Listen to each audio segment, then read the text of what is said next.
ፈራሁኝ። ረመዳን አሁን 4 ወር እንደዛ ነው ይቀራል ቢሆንም ለህት እስከምሳሌ ተስተብቀሽ ቆይ ኢንሻአላህ الله بالقرآن لا فمن كان منكم مريضا أو على سفر فعدة من أيام أخرى نعم كأن أنت بتصوم كان يتعمل مسوك وينم دقمو كأن أنت بتصوم كان مسافر هنا سوك لا نزين كاناتش بليلة كان يقدر لا يصوم بلا بمين ما يجي ساعات عنشي سيشالش كذي تصوم يعلش إن شاء الله رمضان دنقت رمضان متو يعني رمضان كما تابين ساعة بهنا المكنيات اسكونا درس كرمضان بحالة تصوم يعلش اوكي مسكنا الله أمستوك الصلاة وتكتل ما يسجل سوا سجل يشيلها وي يشيلها ايش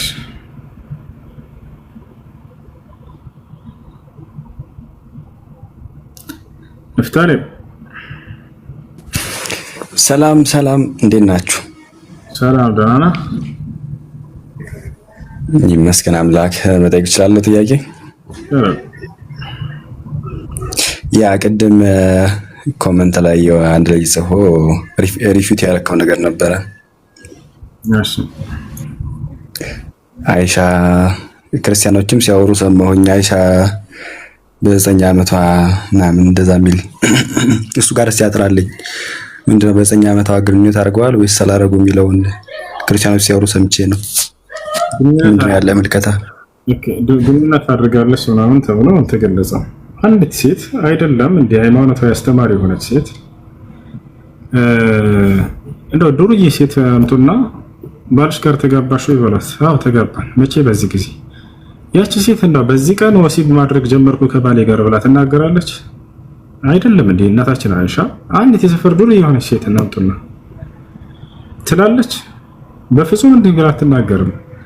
የአይሻ ንግግር ምንድነው? ነብዩ ሰለላሁ ዐለይሂ ወሰለም وبنى علي ويعني تزوجني رسول الله صلى الله عليه وسلم وانا بنت 6 سنين የ6 ዓመት ልጅ እያለሁኝ ያገቡኝ አለች። ያ ማለት የሆነ ከትዳር በፊት አለ አይደል ይሄ ርክክብ የሚባለው ነገር ያ ነው።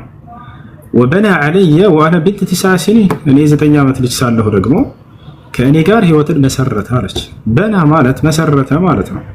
የትዳርን የተመሰረተበትን ጊዜ እየገለጸች እንጂ ከዚህ በዚህ ጊዜ ወሲብ አደረገኝ ብላ አይደለም። አይሻ ማንም ዱርዬ ሴት ያገባች ጊዜ እንዲህ ከባሌ ጋር በዚህ ጊዜ ወሲብ አደረኩ ብላ ተናገረ ይታለለ። ስለዚህ ትዳርን ስለዛ ስተት ነው ማለት ነው። 9 ዓመት ምናምን የተባለው ነው። 9 ዓመት ምን አለ ሐዲስ ላይ ግን በዚህ ጊዜ ወሲብ አደረጉኝ ብላ አይደለም የተናገረችው። ወበና علي ይላል በሌላ ከእኔ ጋር ትዳርን መሰረተ በ9 ዓመት ያለች እንጂ በዚህ ጊዜ ወሲብ አደረገኝ ብላ እናታችን አይሻ ፍጹም አልተናገረችም። አይደለም እናታችን አይሻ የሰፈር እሺ አመሰግናለሁኝ። አይ ቲንክ አንድ ሐዲስ አለ ምንድነው በነብዩ ላይ የቀጠፈ የእሳት ነው ምናምን የሚላ አይደለም ሐሳብን ቀጥል የሰማ ነው ያና አንዳንድ ኡስታዞች ለምሳሌ እና ኡስታዝ ሳዳት ከማል በ9 ዓመቷ ግንኙነት ፈጸሙ ብለው ተናግረዋልና አንተ ነህ ወይስ እነሱ ናቸው የዋሹ? ማን ነው የእሳት የሚሆነው የሚለው ነው ጥያቄ ነው። ሐዲስን አጣና ለምልከተው ትልቁ ላይ አድርጌ ያለ ክፈተው ሐዲስ ነው። የትኛውን ሐዲስ ነው የፈለከው? ሐሳብህን አጣ። የትኛውን ሐዲስ ነው የፈለከው? የትኛውን ሐዲስ አውጣ ክፈት ትልቁ ላይ ነው። አይ ጥያቄ ስለ ሐዲሱ አይደለም። የኔ ጥያቄ ማን ነው ያዋሸ? አንተ ነው ወይስ እሱ ነው ያዋሸናችሁ? ማን ነው ያዋሸው? ሐዲሱ ይመስክር ነው መልሱ። ወጣው አይደል? ሐዲሱ ይመስክር ነው መልሱ። ስለዚህ ክፈተው አንተ ማን ነው ያዋሸው? አንተ ነህ ወይስ እነሱ ናቸው? ማን ነው የእሳት የሚሆነው? ጥያቄ እሱ ነው። ያራዳ ልጅ ነህ አይደል አንተ? ለማንኛውም የተለያየ ሐሳብ ከተሰጠ ከሙስሊሞች ዘንድ ፍርዱ ምንድነው ከተባለ ሐዲሱ ነው። ሐዲሱን ክፈት አልኩህ እምቢ። አንተ ነህ እሱ የእሳት የምትሆነው። ሁለታችንም የጀነት ነን። ሁለታችንም የጀነቶች ነን፣ ሙስሊሞች ነን። አላህ ቃል በቃል ሙስሊሞች የጀነት ናቸው ብሎናል።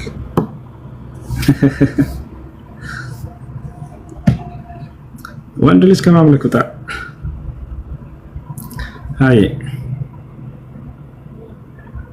እሺ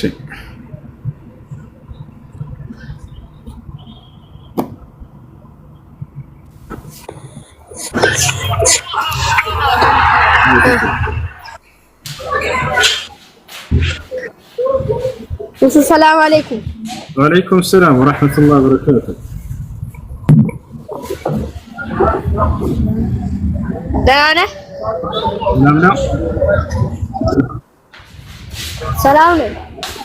ما شاء الله عندنا. دانا سنت متى أصر. ما شاء الله. قرآن تقرأ لنا له.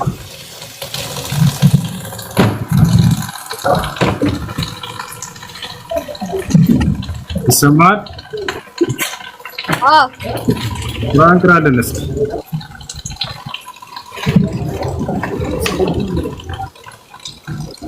أعوذ بالله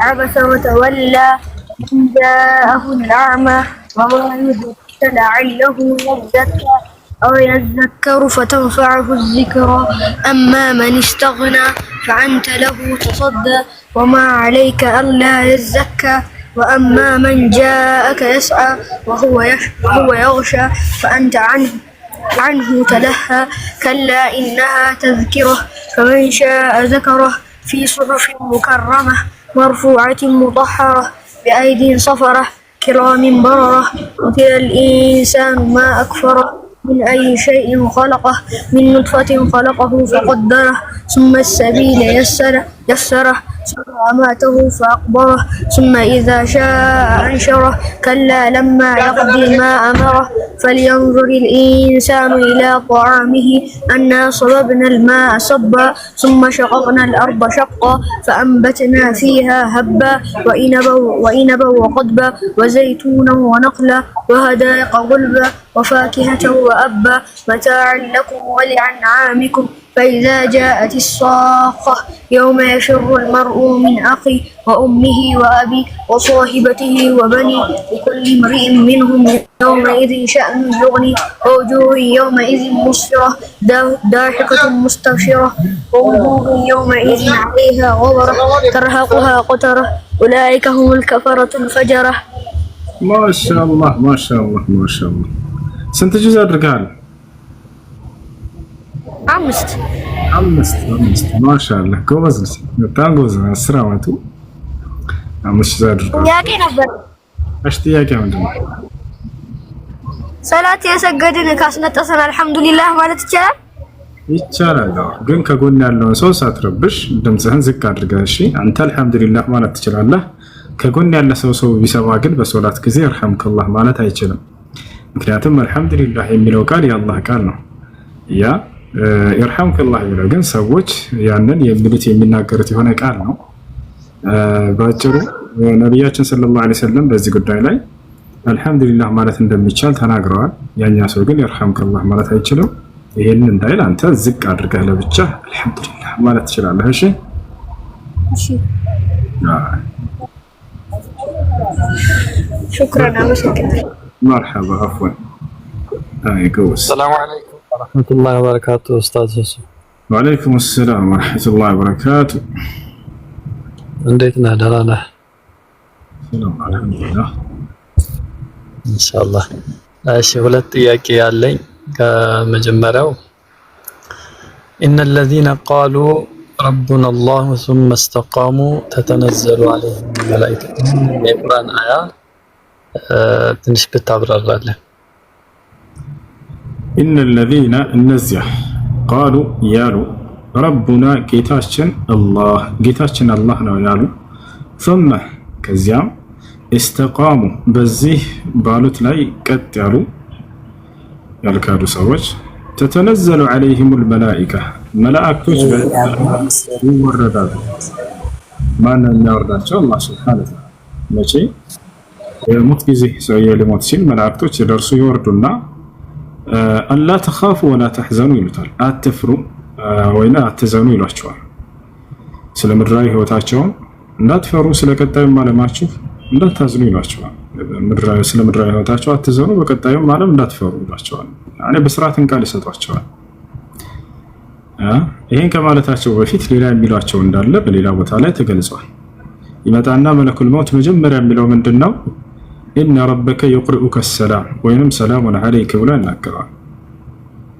አላህ ስብሓነሁ ወተዓላ በሱረቱ ነሕል ላይ ሲናገር ይላል አለዚነ ተተወፋሁሙል መላኢከቱ ጠይቢን የቁሉነ ሰላሙን ዐለይኩም። እነዚያ መልካም የሆኑትን ሰዎች መላእክቶች ነፍሳቸውን ስታወጣ በእናንተ ላይ የአላህ ሰላም ይስፈን ብለው ያናግሯቸዋል። አብዱላህ ብን መስዑድ ታላቁ ሰሓባ ይህን የቁርአን አንቀጽ ሲፈታ ምን አለ? አንድ ሙስሊም ሊሞት ሲል መለኩል መውት ይመጣና ቀድሞ አሰላሙ ዐለይከ ኢነ ረበከ የቅርኡከ ሰላም ይለዋል ብሎ ተናገረ። ከዛ ይህንን በስርዓት ይሰጡታል።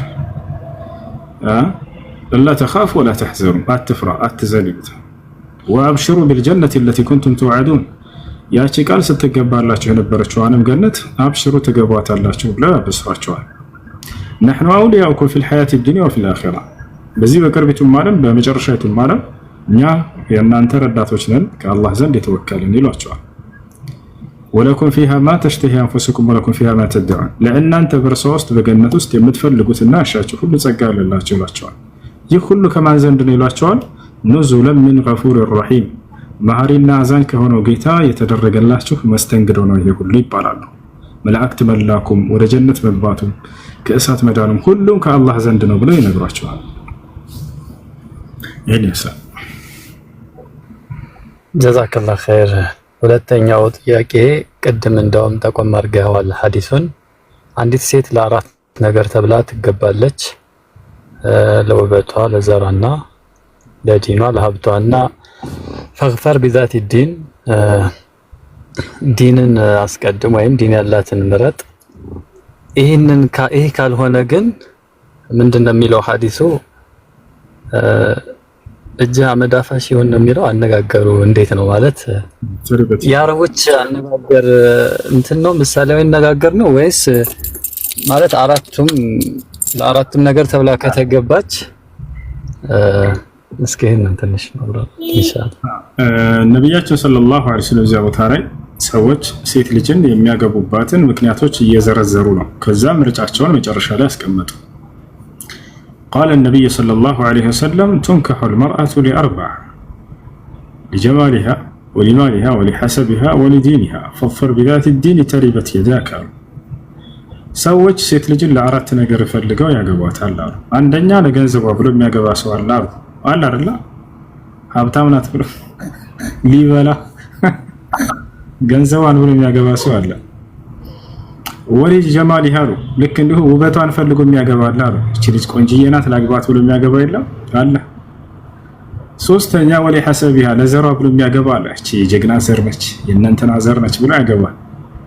ሌላው ደግሞ ወሊዲኒሃ አሉ። ለሃይማኖቷ በዲኗ ላይ ጠንካራ ስለሆነች የሚያገባ ሰው አለ።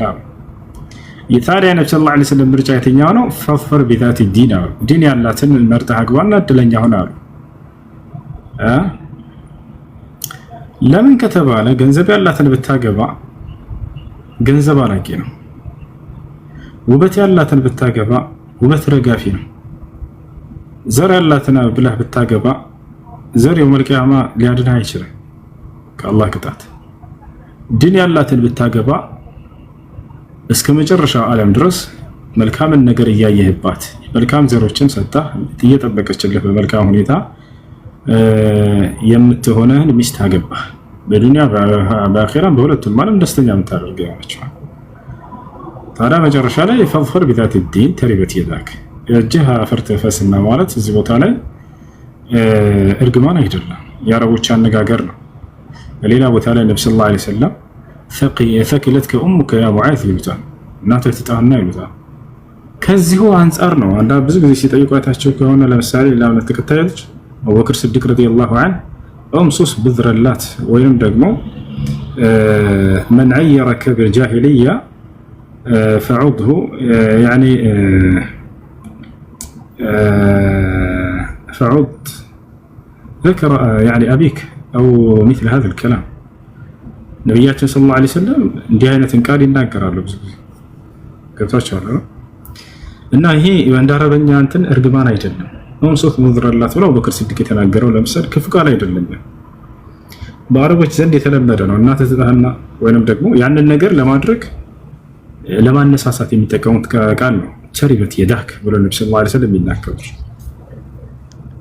እሺ እንጂ ليس يعني لعنة برقمان يدل ايش لأن النبي صلى الله عليه وسلم لا يلعن النبي صلى الله عليه وسلم يرقم قال بكلمة قال إني لم أبعث لعانا وإنما بعثت رحمن أنا عند الرقم التلاكم بإذنتي تلاكم نبينا نعم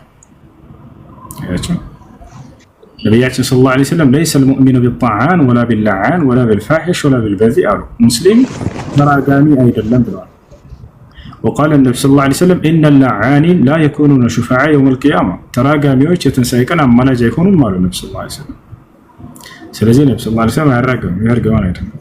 እሺ መርሐባ ጀዛከላህ ኸይር። እና ስለዚህ ምክር እንደ ምክር አስተያየት ነው አምር አይደለም። ነው አስተያየት ነው ሐሳብ። ማሽ ጀዛከላህ ኸይር። መርሐባ ለአላህ ብዬ በጣም እወዳለሁ እሱ ጀዛከላህ الذي حبتنا المجد شكرا ايش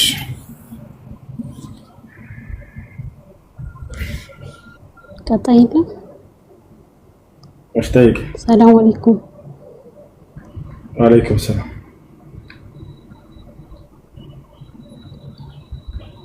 አንድ ጥያቄ ነበረኝ እሺ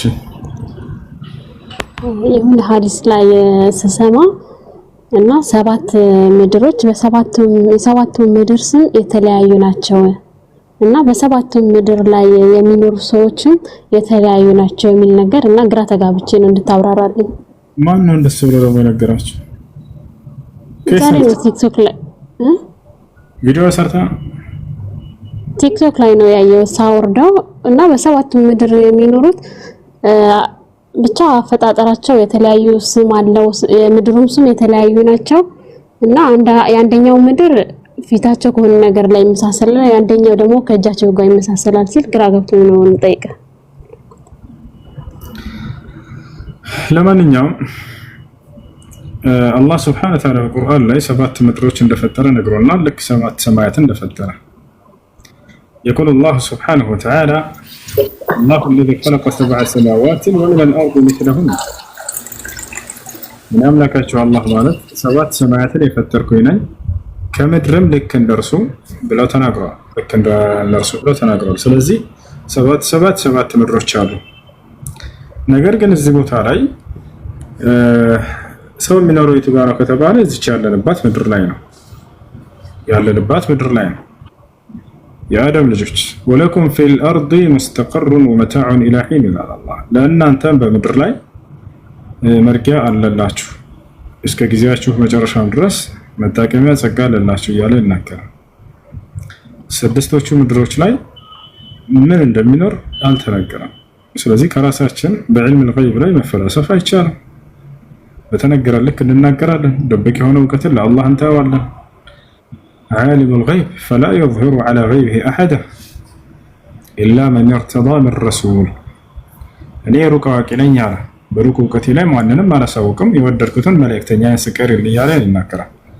አንድ ነብይ የነብይነት ማረጋገጫ የሆነው ዘንድ ያ እንትን ይሰጠዋል እውቀት ይሰጠዋል ስለ ሩቅ እውቀት ያ ነብይ ይናገራል። ይፈቻል አይደል? ያ ነው። እሺ ጀዛካላ አንድ ጥያቄ ስጁድ ላይ ዱዓ በመናደርግበት ሰዓት ሰላዋት ማውረድ አለብን? ስጁድ ላይ እሱ ላይ አይደለም። እሺ ጀዛኩም الله خير السلام عليكم ورحمة الله وبركاته حسين نعم የሆነች ክርስቲያን ጠይቃኝ ነበርና የበለጠ አንተ ከኔ ተሻልክነክ እንድታስረዳልኝ ፈልጌ ነው። ንዕዳዚ ሶላት ስትሰግዱ ለሰውም ሰላም አለይኩም ትላላችሁ፣ ሰላት ሰግዳችሁም ስትጨርሱም ሰላም አለይኩም ትላላችሁ። ከዛ በፊትም ወደዚህ አታዩም ብላ ጠየቀችኝ። እኔ መለስኩላት ባስ የኔ መልስ አልተዋጣላትምና አንተ አብራራላት። እሺ እንግዲህ አምልኮ ብሎ ማለት አምላክ በነብያት በኩል ያዘዘውን ትዕዛዝ መፈጸም ነው። ይተሻል።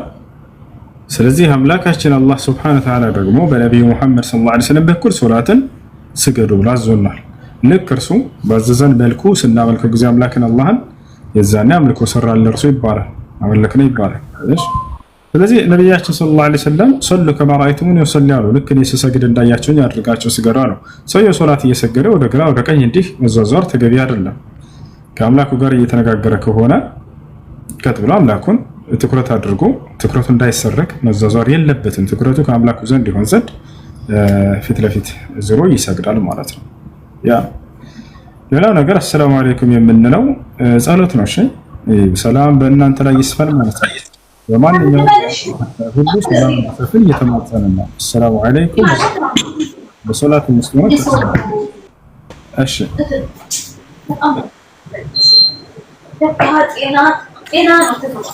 تردي كده أخال شكرا لا شافوا يعني تردي كده أخواني صح ዘላለማዊ ህይወት ስለሆነ በእምነታችን እርግጠኛ ብንሆን መልካም ነው። ሁሉም ሰው ራሱን ቢጠይቅ መልካም ነው።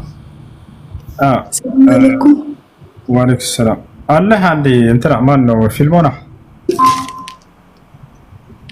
ሰላም ነው ፊልሞና አሎ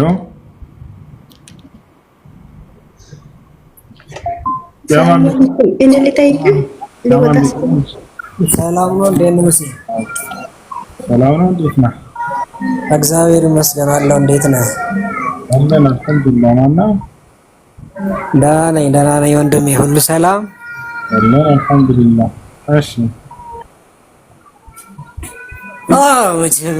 ያው ዲቤቱ ነው ያለውና ያ ብዙ ጊዜ እስልምና ትንሽ ይከብደኛል። በእምነቴ ኦርቶዶክስ እምነት ተከታይ ነኝ፣ ግን ያው እና የእናንተ ዲቤት ያለው የፎይን እና እስልምና በጣም እንጃ። ብቻ ሁሉም ሰው ራሱን አምላኩን ቢጠይቅ መልካም ነው። ራሱን ቢጠይቅ ሰውን እየጠየቀ ራሱን እየሸወደ ከሚኖር ትክክለኛውን ከህሊናው ያገኘዋል ባይ ነኝ። ከህሊናው ማለት ነው። ከዛ ሰዎችን አንድ ጊዜ አሁን ሰማኝና ሰውን ከሚጠይቅ አምላኩን ቢጠይቅ ይሻላል አልክ አይደል? ስለዚህ ለምን ሰውን ጠይቃችሁ ማንበናችሁ? ኢየሱስ ክርስቶስ ሰው ነው አይደል? እሱማ ሰው አይደለም አምላክ ነው እንጂ ሰው ነው። ማስረጃ አሳየህ ከመጽሐፍ? ከየትኛው መጽሐፍ ነው የምታሳየኝ? መጽሐፍ ቅዱስ። ኢየሱስ ክርስቶስ ሕያው አምላክ ነው ማለት ያው አሁን እኮ ችግሩ እንዴት መሰለ፣ ዝሮ ዘላለማዊ ህይወት ነው የምንኖረው። ሰው አምላክ ዘላለማዊ ህይወት የለም። ቆይ እኔ ሰው ነኝ ብሎ ቃል በቃል ተናግሯል። አሳየህ መጽሐፍ ላይ። ያው እሱማ በስጋ የተገለጠ አምላክ ስለሆነ ልክ ነው ማለት ቢልም አይገርምም ነው። ገብቶሃል አይደለ? በስጋ የተገለጠ አምላክ ስለሆነ እንደ ሰውነቱ የሰውን ስጋ ስለለበሰ ነው እንደዛ ሊል የቻለው።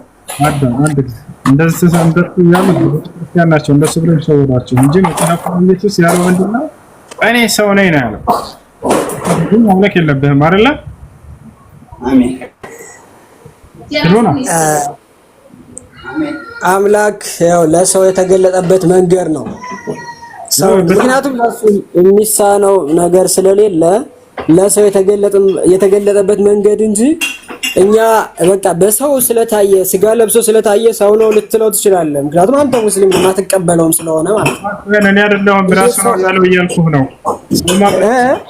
እኔ ሳልሆን ራሱ ነው ያለው እያልኩህ ነው። እኛ ሙስሊሞች ሳንሆን ራሱ ነው የተወረደ ይላል ኢየሱስ ክርስቶስ። ስለዚህ ያን ሰው አንተ ታመልከዋለህ አታመልከው? እኔ ኢየሱስ ክርስቶስን ማመልከው በስጋ የተገለጠ አምላክ ነው ብዬ ነው ማመልከው። ገብቶሃል? ከሶስቱ አካል አንድ አካል ነው ብዬ ነው ማመልከው። ለዛ ነው እኮ። እሺ አንዱን አካል ብቻ ነው የምታመልከው ከሶስቱ አካል ወይስ ሶስቱንም አካል ታመልካለህ? ሶስቱንም አካል በሶስትነትም በአንድነትም ሶስቱንም አካል ታመልካቸዋለህ? አንድ አምላክ ብዬ ማለት ነው። እንዴ ሶስት ናቸው ብለናል። አብ ወልድ መንፈስ ቅዱስ ታብለው ሶስቱንም ታመልካቸዋለህ? አንድ አምላክ ነው። በሶስትነታቸው አመልካለሁ። እሺ ኢየሱስ ክርስቶስ ታመልከዋለህ አታመልከውም? ተነጥሎ አይመለክም። ይኸውልህ አንድ ናቸው፣ አይቀዳደሙም። ገብቶሃል አይደለ? አይቀዳደሙም። ኦኬ እሺ። ከመጀመሪያው አንስቶ ሶስት አካል ነበሩ ቁጭ ያሉት ገና የክርስቶስ በስጋ ሳይመጣ በፊት ከመጀመሪያው ጀምሮ የስላሴ የአምላክን ማንነት ለመረዳት የኔ አእምሮ ወይም ያንተ አእምሮ የሰው አእምሮ ውስን ነው። ይሄ አምላክ ራሱ ነው። ገብቶሃል አይደለ? ከአእምሮ በላይ ነው። ከአእምሮ በላይ የሆነን ነገር ደግሞ እኔ ላስረዳ አልችልም። እኔ በገባኝና በተረዳሁት ልክ ነው ልመልስልህ ላስረዳ የምችለው። እንዴት አንተ ሳትረዳው እንዴት ነው የምታስረዳኝ? ጌታ ሰው ልረዳው አልችልም ከአእምሮ በላይ ነው አልክ። እናንተ ከአእምሮ አላህን ተረድተህ ጨርሰዋል? አዎ በደንብ ተረድቼዋለሁ። ለአንተ ማነሳውን ጥያቄ ጠይቀኝ እኔ እመልስልሃለሁ ስለ አላህ። ገብቶሃል አይደለ? ያንን አንድ አምላክ ነው። አዎ አንድ አምላክ ነው። እሱን ታመልከዋለህ ወይ? አዎ አመልከዋለሁ። እኔ ግን ይሄን ነው የጠየቅኩህ። ማነው አምላክ ስለህ ኢየሱስ አልከኝ። ታመልከዋለህ ወይ? ብቻውን ስለህ ብቻውን አላመልከውም አልክ። መመለስ አትችልም። ምን ጥያቄ አንተ የተገለጠ አምላክ ነው። አንድ ላይ ነው የሚመለኩት፣ ብቻውን አይመለክም። አብ ወልድ መንፈስ ቅዱስ ብለን የሚመለኩ አይደለ?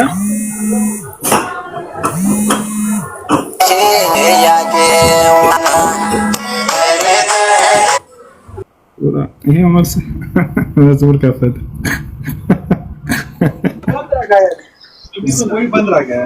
السلام عليكم وسو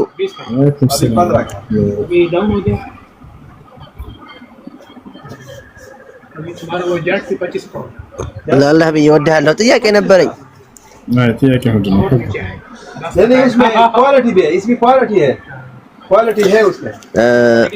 መሀል ላይ ነው ኦክሱም ቢላ ወረበል ካባ ብሎ መማል ይቻላል?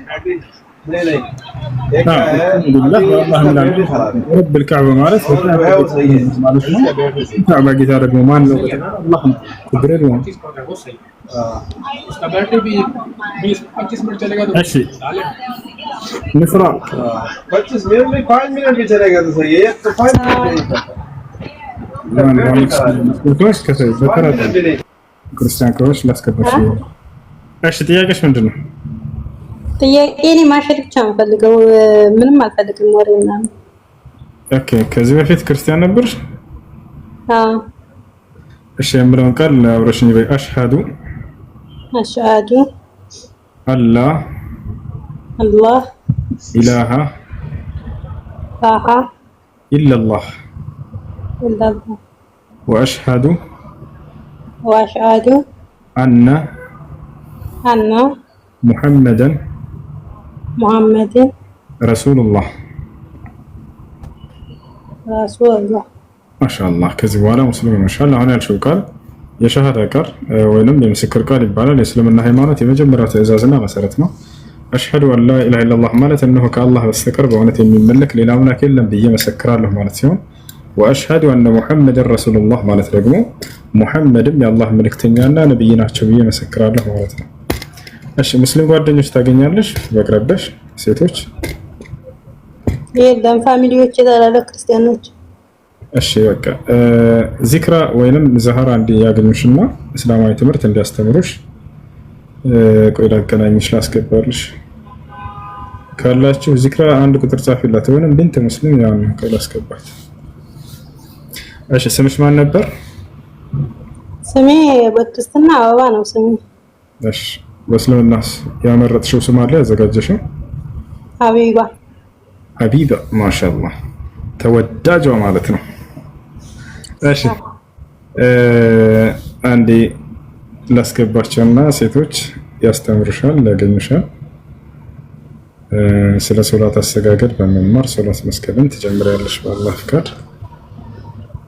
ስለሱ ተመርበ ይጨርሻለሁ ራሴው ማለት ነው። መልካም በቃ እስላማዊ ትምህርቶች እንድትማሪ ይበልጥ ታገኝሽና ያለችው ልጅ ታስፈልጋለች። ዚክራ ወራት ሰላም አለይኩም ሀቢባ። ወአለይኩም ሰላም። ሀይ ፎሎ አድርጌሻለሁ። ፎሎ መልሽልኝና ቴሌግራም ቁጥር ላኪልኝ። እሺ ሀይ አላህ ያስናሽ። እሺ መልሻለሁ።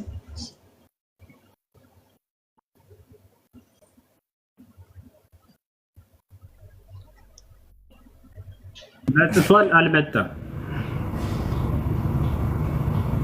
እሺ የአንድ አምላክ ማን ነው? አሁን እኮ ልክ አሁን ልጁ ጋር የሚያልተግባባችሁ በዚህ ይመስለኛል። ተከፋፍላቸው ነው አየህ አይደለ? አንድ አምላክ መጥቷል ሌላ አልመጣም ወይ ስለ አልመጣም ሌላ አልከኝ። አብ መጥቷል ወይስ አልመጣም?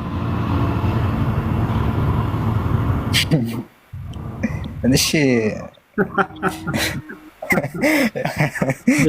ወላሂ እንደሱ አይደለም። የምር ሶስት አምላክ ነው ካልኩት አንድ አምላክ ነው ካልክ ኢየሱስ ክርስቶስን ሌሎቹን ገብቶሃል አይደለ? አምላክ አይደል ከእርሱ ውጭ ሌላ ማንም አምላክ የለም፣ ሌላ ማንም አምላክ አልመጣም ካልክ ትክዳለህ አንተ። ገብቶሃል አይደል? እንደዛ እኮ አይደለም። ሌላ ያልመጣ አሉ። ይኸው እሱ አዩ እኔ አልስልህ እኔ አሁን አውቄ ጨርሻለሁ እያልኩ አይደለም፣ ግን ያመንኩበትን ልክ እየነገርኩ ነው። በብሉይ ኪዳን አምላክ ይመጣል ተብሏል። አምላክ እንደሚመጣ ተነግሯል ብዙ ቦታ ላይ። ስለዚህ ያ አምላክ ደግሞ መጥቷል ብዬ አምናለሁ። በጣም ያ በብሉይ ኪዳን የተነገረው አምላክ መጣ። ሌላ አምላክ አለ ወይ ነው አሁን ጥያቄ? ያልመጣ አምላክ አለ ከመጣ አምላኮች? ምን ስለ አካል ካወራንማ ልክ እንዳልከው እኔ ደግሞ በአካል ስከፋፍላችሁ አንተ ደግሞ ወደ አምላክ ተቀይረውና የመጣ አምላክ ያልመጣ አምላክ ትለኛለህ። አምላክ መጥቷል እንዳልከኝ ሁሉ ልክ በዚሁ አንጻር ያልመጣ አምላክ አለ ወይ ነው ጥያቄው? የለም። እሺ አብ አምላክ ነው አይደለም? ስትከፋፍላቸው እሱ የኔ ደግሞ በአካል ከፋፍላችኋለሁ። መጥቷል አልመጣም? አብማ አልመጣም፣ መንፈስ ቅዱስም አልመጣም፣ ግን አምላክ ነው። አልመጣም ስትለይ በምን በአካል አይደል? በአካል አልመጣም። መንፈስ ቅዱስ አልመጣም በአካል እርግጠኛ ነህ? በእርግብ አምሳል ነው እንጂ በአካል አይደለም። እሱዬ መጥቷል አይደለ? መንፈስ ቅዱስ ራሱ እኮ አይ በእርግብ አምሳል እሺ፣ ያው መጥቷል። በጣም ስለዚህ አምላክ እየተጠመቀ አምላክ በእርግብ አምሳል መጥቷል። አምላክ ደግሞ የምወደው አንድያ ልጄ ብሎ ተናግሯል አይደል? እሺ ላንተ የሞተልህ የትኛው አምላክ ነው? ያ በብሉይ ኪዳን የተነገረው አምላክ ይመጣል የተባለው እሱ አምላክ ነው። በጣም ጥሩ። ከሞተው አምላክ ውጭ ሌላ አምላክ የለም አይደል? አዎ የለም። አብ ግን የሞተው በስጋ ነው። አሁን የሞተው ስልህ በስጋው ነው የሞተው፣ በመለኮቱ አልሞተም። እንደዛ የሚላሳየኝ ምናምን የሞተው በስጋ ነው። አዎ አምላክ ይሞታል እንዴ? ስለዚህ አምላክ አልሞተም ማለት ነው እንዴ? አምላክ እንዴት ይሞታል? ሰው ነው እንጂ ስጋ እኮ ነው የሚሞት። ስለዚህ ኢየሱስ ክርስቶስ አምላክ አይደለም ማለት ነው። አምላክ ነው እንዴ? መለኮት አይሞትም እኮ። ስለዚህ መለኮት አልሞተልህም ማለት ነው። ሰው ስጋ ነው የሞተልህ። እሺ እኮ ስለዚህ የሞተው አምላክ አይደለም ስጋ ነው። እሺ መለኮቱ ግን አለ። በስጋው የተዋሃደው መለኮቱ አልሞተም፣ ስጋው ግን ሞቷል። ስለዚህ መለኮት አምላክ አልሞተም ማለት ነው። ይሄ ነው እያልን ነው። ስለዚህ በስጋው የተዋሃደው መለኮት ያው ነው አለ። ስጋው ግን ሞተ፣ ግን ተነሳ ስጋው እኮ። ስለዚህ አምላክ ስጋው እንዳይበሳብስ አነሳሁት አይደለም እኮ። ወደዛ እንሄድሽ እኔ ስለዛ አይደለም። ኢየሱስ ክርስቶስ ማን ያስነሳው? ምን ስጋውን? ማን ያስነሳው? እሱ እኮ እያልኩ ነው። ስጋው አይደል የሞተው? እንግዲህ መለኮቱ ነው ያስነሳው። ማን? ራስ አብ ነው ያስነሳው ወይንስ አብ ወልድ መንፈስ ቅዱስ ናቸው ያስነሱት ወይንስ ራሱ ነው ያስነሳው? እንግዲህ ማለት በፈለከው ማስኬድ ትችላለህ። በመለኮት ከሆነ አንድ ስለዚህ ወይንም እምነትህን ንገረኝ ነው እያልኩኝ ያለሁት። ማን ያስነሳው? ኢየሱስ እንትን እኮ ነው። አሁን እዚህ ጋር ቀለል አድርጎ ለማስረዳት ነው እንጂ አባቱን ያስነሳው ግን ደግሞ መለኮት የሶስትም ነው አይደለ? የላከው ነው የሚያስነሳው። ማን? ኦኬ የላከው። ስለዚህ አብ ብቻ ነው ያስነሳው ማለት ነው። ስልጣን ነው። አይ እኮ የግብር ስልጣን አለ አይደል? የግብር ስልጣናቸው ስለሚለያይ ማን ነው ያስነሳው? ስለዚህ ምን ይሉናል መሰለህ ክርስቲያኖች፣ ራሱን ከሙታን ድላ ተነስቷል፣ ራሱን አንስቷል ነው የሚሉት። እና ይሄ ውሸት እንደሆነ ነገራቸው እኮ። እሺ እንደዛ የሚሉበትን እሺ በገባኝ። እንደዛ የሚሉበትን ልንገርህ። እሺ ማን ያስነሳው? ራሱን አስነስቷል። ማን ያስነሳው ማለት አሁን እኮ አሁን ከመጣበት ከግብራቸው ከሆነ አባት ነው፣ ወልድ ልጅ ስለሆነ አሁን ከዛ አንጻር ከሆነ አብ ነው የሚለው። ደግሞ መለኮቱ አንድ ስለሆነ መለኮታቸው አንድ ሰው ራሱን ሊያስነሳ ይችላል ሳይሆን መጽሐፉ የሚለውን ማን ያስነሳው ይላል ከሙታን ኢየሱስ። አይ አንተ ከሆነ ራሱን በራሱ አስነስቷል ይላሉ ወገኖች ስትለኝ ጊዜ ማን ያስነሳ የሚሉት ያው መለኮት አንድ እስከሆነ ድረስ አብ ቢያስነሳውም መለኮታቸው አንድ እስከሆነ ቢሉም ችግር የለውም ነው ያስኬዳል። እንደዛ አይልም። መለኮታቸው አንድ ነው አይልም። አሁን እዚህ ቦታ ላይ ማን እንዳስነሳው መጽሐፍ አንድ አምላክ ነው ያለው። አይ በብሉይም በአዲሱም እንኳን ስለ አንድ አምላክ ነው እየተወራ ያለው። ሁለት አምላክ የሚል እኮ የለም። በጣም ጥሩ። የአንድ አምላክ ማን ነው ይላል መጽሐፍ ቅዱስ? በየትኛው? አሁን በዚህ በአዲሱ ነው በበፊቱ? በብሉይ በስ ባለህ አንተ አንድ አምላክ ማን ነው ይላል መጽሐፍ ቅዱስ? እግዚአብሔር። ማንኛው? አብ ወይንስ ወልድ ወይንስ መንፈስ ቅዱስ ወይንስ ሶስቱ? እግዚአብሔር ነው እንጂ አብን አይደለም አንድ አምላክ የሚለው መጽሐፍ ቅዱስ? እግዚአብሔር እኮ ወደ ሶስት እንትን ብሏልና በአካል። ስለዚህ አብ ወልድ መንፈስ ቅዱስ አይልም። እንደሱ አይልም። ካለ አሳየን። አንድ አምላክ የሚለው አብ ወልድ መንፈስ ቅዱስን ከሆነ አሳየን፣ ችግር የለውም። አልገባኝም። አንድ አምላክ የሚለው መጽሐፍ ቅዱስ አብ ወልድ መንፈስ ቅዱስን ነው ወይ ወይንስ አብን ነው ወይንስ ወልድን ነው ወይንስ መንፈስ ቅዱስ ነው? እንትን ነው አሁን አውዱ ማለት እኔ ማለት በአንተ ልክ ማስረዳት እንትኑ ባይኖረኝም የኔ ልክ ሳይሆን ነው ንገረኝ እያልኩት ያለሁት። ችግር የለውም እኔ እረዳሃለሁ። ልክ እንዳንተ ሰው ነኝ። ገብቶሃል? የአንተን እምነት ወይንም መጽሐፍ ይሄ የሚለውን እንድትመልስ ነው። አንድ አምላክ የሚለው መጽሐፍ ቅዱስ ማንን ነው እኮ? አይ እግዚአብሔር አምላክ አንድ አምላክ እንደሆነ እግዚአብሔር አብ አንድ አምላክ እንደሆነ ይናገራል እኮ። እንደዛ የሚናገርበት ክፍል አለ። ጥያቄው ገብቶሃል አይደለ? አንድ አምላክ የሚለው መጽሐፍ ቅዱስ ልክ እንደናንተ እንደ ክርስቲያኖች እምነት አብ ወልድ መንፈስ ቅዱስን ሶስቱን ማጠቃሉ ነው አንድ አምላክ የሚላቸው ወይንስ አንዱን አካል ብቻ ነው አንድ አምላክ የሚለው? ያው እውነተኛ አምላክ አንተን ብቻ ይሆን ይልና አብን ይላል። አሁን እዛ ጋር ማለት ነው አብን አንተ እውነተኛ አምላክ ብቻ ይሆን ይላል። እሺ ትሰጠኛለህ፣ ችግር የለውም። ስለዚህ ጠይቃለሁ፣ ትሰጠኛለህ።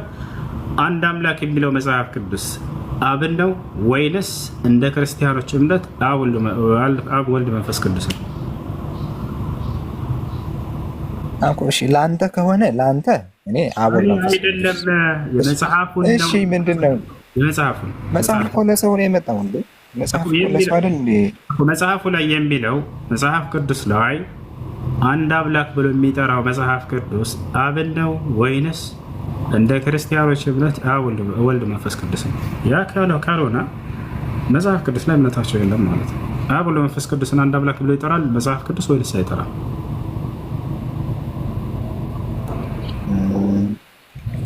እሺ አብን ነው አሁን። እሺ መጽሐፍ ቅዱስ የሚለውን ያለውን ነው የምነግርህ። አብን ነው ይላል ዮሐንስ 17 ቁጥር 3 መሰለኝ ወይ ፈሱ ጎስ እንጂ አብ ወልድ መንፈስ ቅዱስ አንድ አምላክ ጥቅስ የለም መጽሐፍ ቅዱስ ላይ አይደል?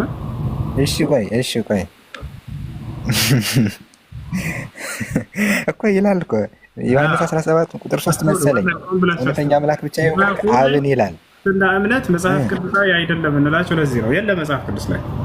እሺ ፈሱ እና ለምን እሺ አውራሽ አይ እሺ እግዚአብሔር ወልድንስ እውነተኛ አምላክ ይሆን አይልም ሌላ ቦታ ላይ? እንደዛ ካለው ሁለት አምላክ ሊሆን ነው ወስና አንድ አምላክ ብሎ ቢጠራው አንድ አምላክ ብሎ ቢጠራው ማንን ነው ተባባልን? ተስማማን? አብን ነው አይደል? እሺ በጣም ጥሩ። ስለዚህ አንድ አምላክ የሚለው አብን ነው። ያን አንድ አምላክ እንደዛ አይደለም ወይ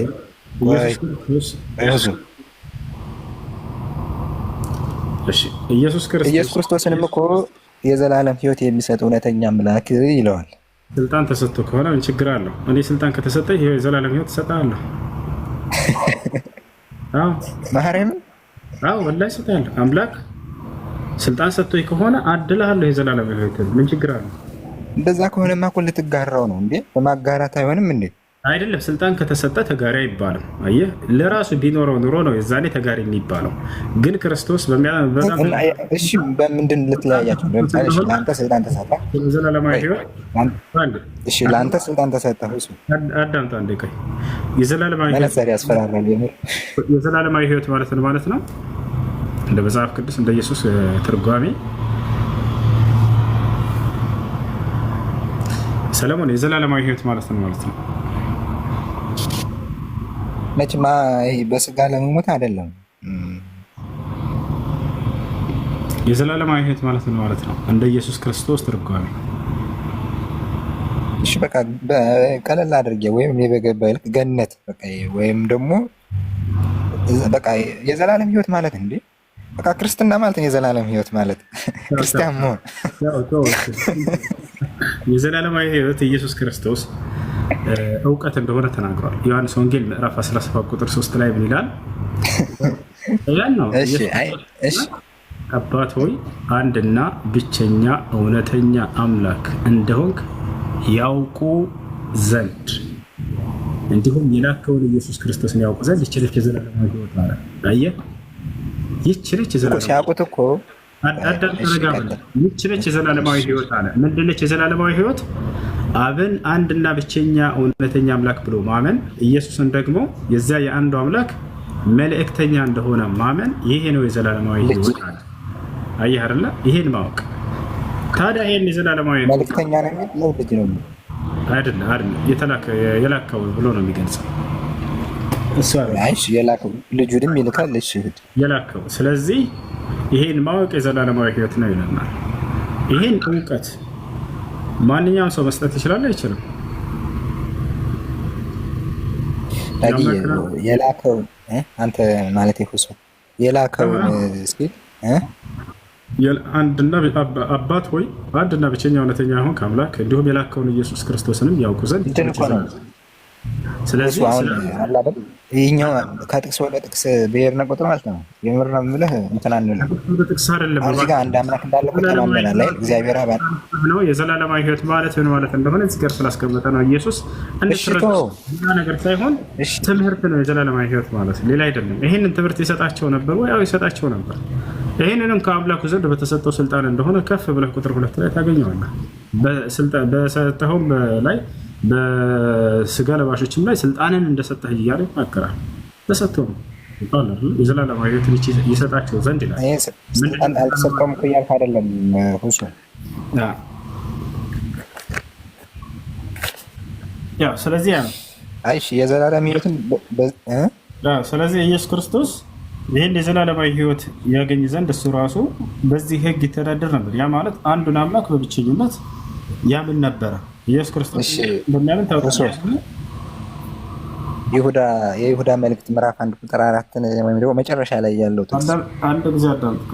ኢየሱስ ክርስቶስ አሁን ጥቅስ መሰረት ታዲያ ኢየሱስ ክርስቶስ የዘላለም ህይወትን መስጠት ይችላል አይችልም? መንግስተ ሰማያትን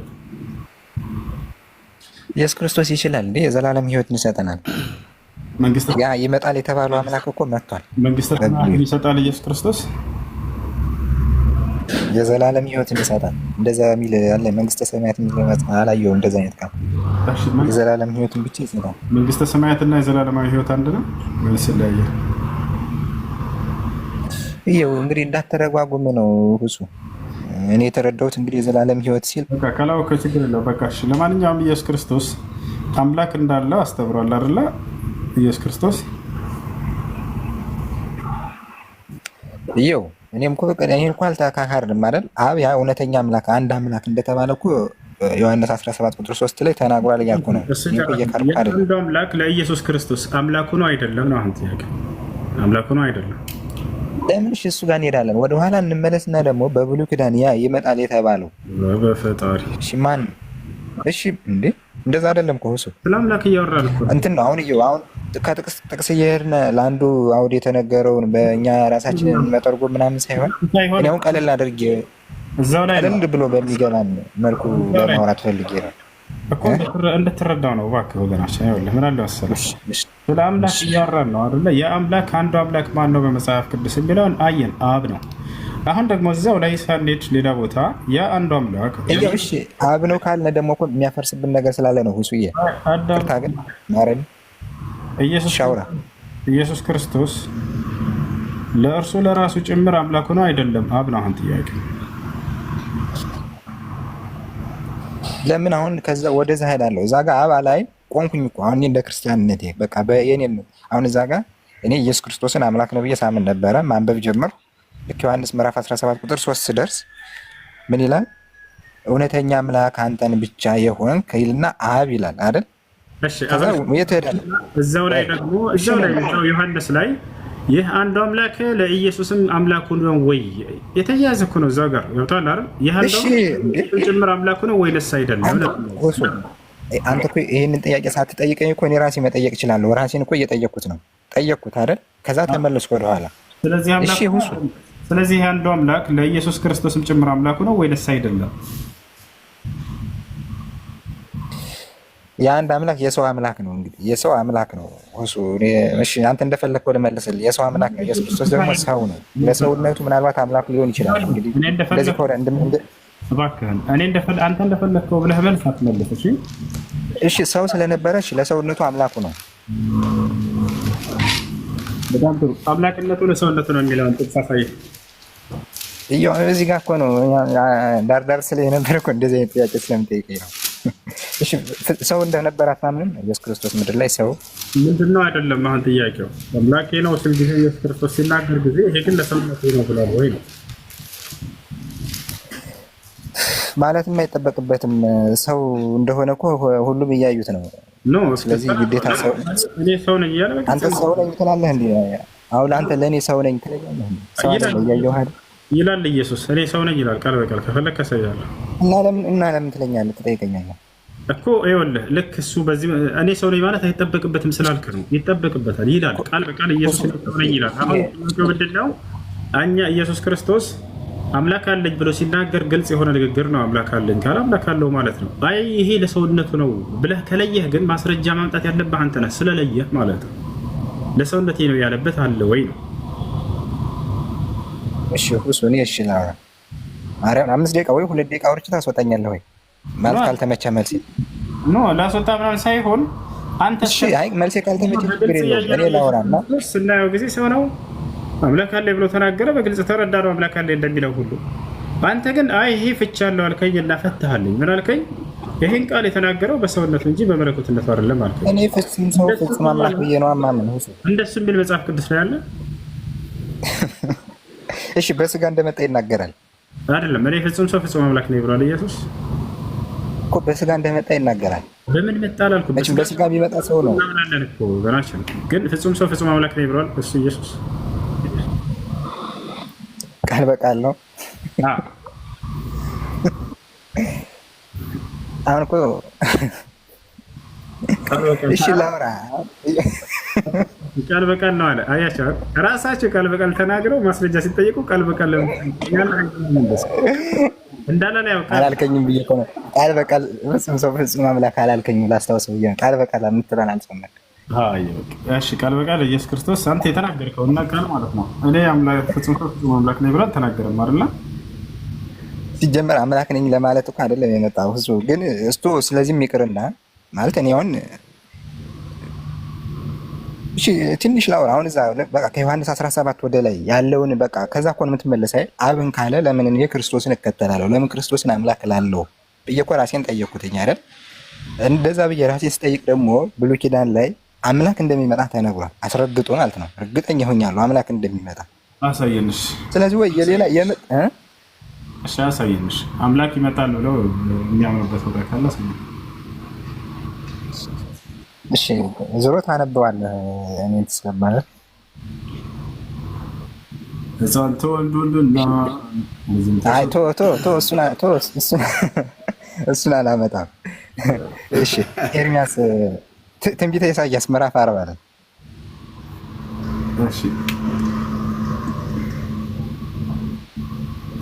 ትንቢተ ኢሳይያስ ወይም ደግሞ ትንቢተ ኤርሚያስ ምዕራፍ 32 ቁጥር 18 ትንቢተ ኤርሚያስ እሺ ቁጥር ስንት? እሱ መጀመሪያ ትንቢተ ኤርሚያስን ክፈተውና ምዕራፍ 32 ቁጥር 18 አንተ ከፍተህ አሳየን እንጂ እንዴ! ኧረ እኔ እሺ ትንቢተ ኤርሚያስ ቁጥር ስንት ነው? ምዕራፍ 32 ቁጥር 18 ምዕራፍ 32 ቁጥር 18 አይደል? እሺ ለብዙ ሺህ ምሕረት ታደርጋለህ፣ የአባቶችን በደል ከእነርሱ በኋላ በልጆቻቸው ብብት ትመልሳለህ። ስምህ ታላቅና ኃያል አምላክ የሠራዊት ጌታ እግዚአብሔር ነው። እሺ አለቀ እኮ። እና ይኸው ኃያል አምላክ የተባለው እግዚአብሔር ነው አይደል እኮ። ትክክል እኮ። ያ እግዚአብሔር እንደሚመጣ እኮ ደግሞ እንትን ልልህ ነው እግዚአብሔር እኮ ነው የመጣ። በነገራችን ላይ እኔም እንደዛ ነው የማምነው። በነገራችን ላይ ይሄ ኃያል አምላክ የተባለው እግዚአብሔር አዲስ ኪዳኑ ደግሞ እሺ እግዚአብሔርን እያመሰገነ ምን አገናኘህ አሁን አንተ ካልከው ጋር አምላክ ይመጣል ብሎ የተናገረው? እሺ አሁን ደግሞ ኢሳይያስ ምዕራፍ 40 ላይ ከሁለት ጀምረ ሙሉ ምዕራፍ 40 ኢሳይያስ 9 10 11 ደግሞ ያወራል። ማለት ኢየሱስ ክርስቶስ ደግሞ መጥቶ መሬት ላይ ያደረገውን ያወራል። ኦኬ እሺ የትኛው ላምብብልህ? እሺ ቁጥር 2ን እርግጠኛ አይደለሁም፣ ብቻ ቁጥር 2ን ግን በዋናነት 9 10 11 እሺ 9 10 11 ላምብብልህ። እሺ የምስራች የምትነግሪኝ ጽዮን ሆይ ከፍ ወዳለው ተራራ ውጪ የምስራች የምትነግሪኝ ኢየሩሳሌም ሆይ ድምፅሽን በኃይል አንሺ አንሺ፣ አትፍሪ፣ ለይሁዳም ከተሞች እነሆ አምላካችሁ ብለሽ ንገሪ። እነሆ ጌታ እግዚአብሔር እንደ ኃይል ይመጣል፣ ክንዱም ስለ እርሱ ይገዛል። እነሆ ዋጋው ከእርሱ ጋር ደመወዙም በፊቱ ነው። መንጋው እንደ እረኛ ይሰማራል፣ ጠቦቶቹን በከንድ ሰብስቦ በብልቱ ይሸከማል፣ የሚያጠቡትንም በቀስታ ይመራል። ልቀጥል? በቃ እሺ። ይመጣል የተባለ እግዚአብሔር ይመጣል ብሏል አይደል? አምላክሽ እግዚአብሔር ይመጣል አለ። እሺ ለብዙ ነገር ይመጣል፣ ግንብ ለማየት ይመጣል፣ ለብዙ ነገር ይመጣል። ላሳየ እግዚአብሔር እሺ እሺ ሁስዬ በጎቹ ወደ አንድ መንጋ ይሰበስባል አለ።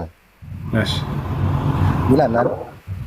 አዳም እግዚአብሔር ኢየሱስ ክርስቶስ ታማኝ እረኛችሁ እኔ ነኝ፣ ታማኝ እረኛችሁ እኔ ነኝ ብሏል አይደል? ኢየሱስ ክርስቶስ ደግሞ ስለዚህ እግዚአብሔር ይመጣል የሚል ስላገኘን እግዚአብሔር ይመጣል ሲባል ሰው ሆኖ ይመጣል እያሉ አይሁዶች አያምኑም። በመጀመሪያ እንደሱ ብለው ያምናሉ። ይሄን ጥቅስ እንዳው ይሄን ጥቅስ አንድ ተረጋጋ። ይሄን ጥቅስ የመጽሐፉ ባለቤት ጥቅስ እነዚያ አይሁዶች እግዚአብሔር ሰው ሆኖ ይመጣልናል ብለው ይጠብቁ ነበር። በዚህ ጥቅስ መሰረት አድርገው እሺ አይጠብቁም። በቃ አለቀ። ስለዚህ ክርስቲያኖች ቢያንስ የመጽሐፍ ሰው ምን ብለው እንኳን እንደሚረዱት አታውቁት። አይጠብቁም ማለት በቃ ባለቀ መሰከረ። እሺ እኔ ላውራ አውራህ እኮ አይጠብቁም ማለት እኮ እኔ እኮ እንትን እንድትል ነው ማለት ተሎ ጨርሰህ እኔ እንዳወራ እድል እንድትሰጥ እንድትመልስ ነው እንጂ እየጠየቅኩህ እኮ ነው። ይሄን ጥቅስ መሰረት አንተ መጣህልኝ አይደለ? በዚህ ጥቅስ መሰረት እሱ አንዴ ኔትወርክ እያስቸገረኝ ነው። አንድ ጥቅስ ተናግሬ ልውረድ። ቆይ ይቀጥላል። መቀጠል ፈልገህ ከሆነ ጥቅሱን ማነው ጥያቄውን ወደ አንተ ላዞርልህ ትመልሳለህ።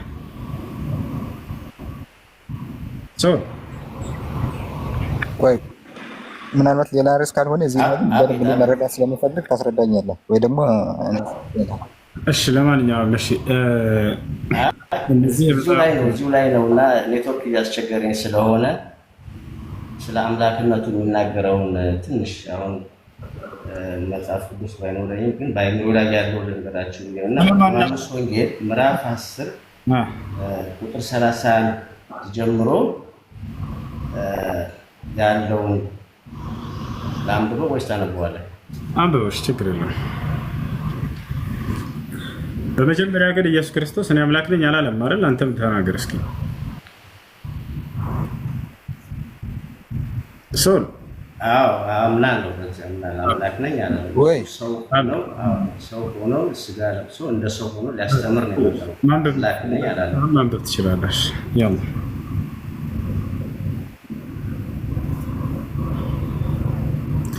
አንበብ ሶል እየሰማህ ነው።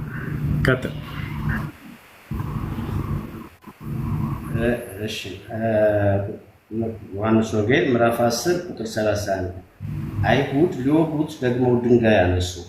ኢየሱስ ከአባቴ ብዙ መልካም ስራ አሳየኋችሁ፣ ከእነርሱ ስለማናችሁ ስራ ትወጉኛላችሁ ብሎ መለሰላቸው። አይሁድም ስለ መልካም ስራ ብንወግህም ስለ ስድብም አንተም ሰው ስትሆን ራስህን አምላክ ስለማድረግህ ነው እንጂ ብለው መለሱለት። ኢየሱስም እንዲህ ብሎ መለሰላቸው፣ እኔ አማልክት ናችሁ አልኩ ተብሎ በሕጋችሁ የተጻፈ አይደለምን? መጽሐፉ ሊሻር አይቻልምና እነዚያን የእግዚአብሔር ቃል የመጣላቸውን አማልክት ካላቸው እግዚአብሔር ልጅ ነኝ ስላል እናንተ አብ የቀደሰውን ወደ ዓለምም የላከውን ትሳደባላችሁን? እኔ የአባቴን ስራ ባላደርግ አትመኑ፣ ባደረገው ግን እኔ እንኳ ባታኑ አብ በእኔ እንደሆነ እኔም በአብ እንደሆን ታውቁና ታስተውሉ ዘንድ ስራውን እመኑ። እንግዲህም ደግሞ ፈለጉ ይላል። ያው አይሁድ ጋር የነበረው ሰብቶ ነበረ ጊዜ የተናገረው ነውና አምላክነቱ እዚህ አሁን አብ እንደላከው ይናገራል ለማለት ፈልጌ ነው እኮ። አብ እንደላከው እሱን እኮ እኛም እናምናለን እኮ ከአንዱ አምላክ ዘንድ እንደተላከ እናምናለን። ገብቶሃል? አብ እንደላከኝ ታውቁ ዘንድ እያለ ይናገራል። እንደተላከ እናምናለን። እሱ ነው እያን ያለ ነው። እዚህ ቦታ ላይ አምላክ ራስን ስለማድረግህ አለኛ አምላክ ነኝ ስላልክ አላሉ። አምላክ ስለማድረግህ አየህ፣ በመደረግ የሚገኝ አምላክነት አይሁዶች ዘንድ ግንዛቤው ምንድን ነው? ሶል ታውቃለህ? ቆይ እንትን ነው አሁን እኮ እኛ ሁለት አምላክ ብለን አናምንም አይደል? አንተ እኮ ነው ሁለት አምላክ የምትለን። አንድ ጊዜ እሱ ጀምሯል አይደል? ይቀጥል፣ ትቀጥላለህ። ሶል ከአይሁዶች እንደ አይሁዶች ግንዛቤ አምላክ ነኝ ስላልክ አይደለም ያሉት። ልብ በል፣ እኔ አምላክ ነኝ አላላቸውም። አምላክ ራስህን አምላክ ስለማድረግህ አሉት። ምን ማለት ነው? አምላክ ራስን ስለማድረግህ ማለት ከአይሁዶች ዘንድ አምላክን ማድረግን እንዴት የሚገነዘቡት አይሁዶች እንደ መጽሐፋቸው ጨርሱና ያወራሉ። እነሱ ከሚያመልኩት አምላክ እነሱ የሚያመልኩትን አምላክ እነሱ የሚያመልኩትን አምላክ ነኝ ብለህ ነው የመጣኸው ነው አይደለም። ለመደረግ ነው እያወራ ያለው። አምላክ ነኝ ስላልክ አይደለም ያሉት፣ ስለማድረግህ ነው ያሉት። ልብ በል፣ በመደረግ የሚገኝ አምላክነት አለ እንደ አይሁዶች ዘንድ። ያን ነው እየተቃወሙት ያሉት። ራሱ ገብቶሃል አይደል? በመደረግ የሚገኝ አምላክነትን ራሱ አንተ አይገባህም እያሉት እየሞገቱለት ነው። እሱም ደግሞ ራሱን ከነዚያ ማን ነው እንዲህ በመደረግ የሚገኝ አምላክ ከተባለ ኦሪት ዘጸአት ምዕራፍ 7 ቁጥር 1 ላይ ምን ይላል? እግዚአብሔር ሙሴን አምላክ አደረገው ይላል። አየህ አይደል? ስለዚህ በመደረግ የሚገኝን አምላክነት ራሱ እያልክ ነው እናንተ ያ አይገባህም እያሉት ነው። ኢየሱስ ደግሞ ተቃወማቸው። ምን አላቸው? እነዚያ ከአምላክ ዘንድ ቃል የሚመጣላቸው እነ ሙሴ ምናምን አምላክ ከተባሉ እንደሆነ ብልስ ምንድነው ችግሩ እያላቸው እየመለሰላቸው ነው። እርሱም በእነማን ሂሳብ እንደሆነ ኢየሱስ ራሱን ገለጸ። ልክ እንደነ ሙሴ ቃል የሚመጣላቸው የእግዚአብሔር ቃል የሚመጣላቸው አማልክት ከተባሉ አላቸው። አያርላ። ስለዚህ በኢየሱስ ክርስቶስ ግንዛቤ ራሱ የአምላክ ቃል የሚመጣላቸው አማልክት ተብለው ይጠራሉ። በነዛ ሂሳብ እንደሆነ ራሱን እንደዚያ እንደው ብናገር እንኳን ምንድነው ችግሩ እያለ እየመለሰላቸው ነው። እንደአጠቃላይ ስለማድረግህ ሲሉ ጊዜ በአይሁዶች ዘንድ ግንዛቤው ምንድነው? አምላክ ራስን ስለማድረግ ሲባል የአምላክ ቃል የሚመጣለት ሁሉ አምላክ ይደረጋልና ወደ ዘጸአት ምዕራፍ 7 ቁጥር 1 ላይ ባለው መሰረት በዚያ ነው እነሱ እየተናገሩ ያሉት እንታል አይደል እንጂ እኔ አምላካች አንተ ራስህን አምላክ ነኝ ስላልክ ብለው አልተናገሩትም። በፍጹም በመደረግ የሚገኝ አምላክነት አለ መጽሐፍ ቅዱስ ላይ። ያም እነ ሙሴ አምላክ እንደተደረጉበት መሰረት ማለት ነው። ያን ራሱ እየመለሰላቸው ነው ኢየሱስ ክርስቶስ። የአምላክ ቃል ስለሚመጣልኝ ብሎ ነገራቸው። የአምላክ ቃል የሚመጣለት ደግሞ አምላክ መደረጋቸው የስልጣን አምላክነት የሹመት አምላክነት እንጂ መለኮታዊ አምላክነት አይደለም። ይታል ኦሪት ዘጸአት ምዕራፍ 7 ቁጥር 1 ላይ እግዚአብሔር ሙሴን እዛው ላይ እኮ እዛው ላይ ቁጥር 36 ላይ አብ የቀደሰውን ወደ ዓለምም የላከውን ይላል። አብ የቀደሰውን ወደ ዓለምም የላከውን ታስተባላችሁ ታላችሁ ይላል። አብ የቀደሰውን ይላል። ጥሩ ትክክል። አብ የቀደሰውን ያ ምንድነው? ሉቃስ ወንጌል ምዕራፍ 2 ቁጥር 38 ላይ አይተህ ከሆነ ማንኛውም የእናቱን ፎድ ከእናቱ ማህፀን የሚወጣ ወንድ ሁሉ ለእግዚአብሔር የተቀደሰ ነው ተብሎ ተገልጿልና ይላል። ስለ ኢየሱስ ክርስቶስ እዛው እየተናገረ ስለዚህ አንተ ራሱ ማንኛውም የእናቱን ሆድ አልፎ የሚመጣ ወንድ ሁሉ ለእግዚአብሔር የተቀደሰ ነው ተብሎ ተገልጿል። ወደ ዓለም የላከውን ይላል። ዓለም ሲል ጊዜ ኢየሱስ ክርስቶስ የተገደበ ዓለም እንደሆነ የአይሁድ ዓለም እንደሆነ ራሱ ተናግሯል። ዮሐንስ ወንጌል ምዕራፍ 17 ቁጥር 20 ላይ ይላል እኔ ወደ ለዓለም ሁሉን ተናግሬያለሁኝ አለ። አይሁድ በሚሰባሰቡበት በምኩራባቸው ብሎ ዘጋው። በቃ ዓለሙ የተገደበ ዓለም እንደሆነ ገለጸ። እሳደባለህ ትሉታላችሁ እያለ ሲናገር ደግሞ ምን ማለት ነው? እርሱ የእግዚአብሔር ልጅ ላይ ብሎ ስለነገራቸው ነው።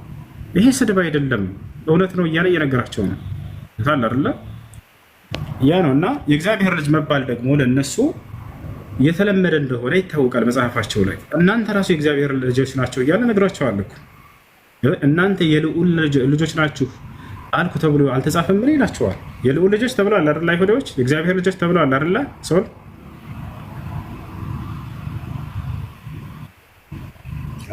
አዎ። ስለዚህ ይሄ የሚደንቅ ነገር አይደለም። እንዳጠቃላይ ኢየሱስ ክርስቶስ በዚሁ በወንጌል ላይ በመጣችሁት ወንጌል ላይ አምላክ ያለው አካል እንደሆነ በግልጽ ይናገራል። አምላክ ካለው እንግዲህ እሱ አምላክ ሊሆን አይችልም። አምላክ ያለው አምላክ የለምና ዮሐንስ ወንጌል ምዕራፍ 20 ቁጥር 17 ላይ ወደ አምላኬ ወደ አምላካችሁ አድርጋለሁ አላቸው። በቃ አምላክ እንዳልነው ቃል በቃል ተነግሯል። ያ የኢየሱስ ክርስቶስ አምላክ ማን ነው ነው አሁን ጥያቄው። እሺ ወሶ በቃ አሁን ይኸው ቅድም ኢሳይያስ ምዕራፍ 40 ቁጥር 2 ጀምሮ ምን ይላል? ቅድም አንብበዋል አይደል? እባክህ ቅድም ትጠይቀህ መመለስ አልቻልክም እኮ። እንደዛ እኮ አይደለም የሆነ እንትን እያልክ እየገደብከኝ እኮ ነው። አንተ የምትፈልገው መልስ እየገደብከው አይደለም። እንደዚያ ብሎ የተገነዘበ ማን ነው አሁን ጥያቄው። አንተ በራስህ ከሆነ የግንዛቤህን ልትነግረኝ የፈለግከው ይሄ አስኪድም በራሴ አይደለም።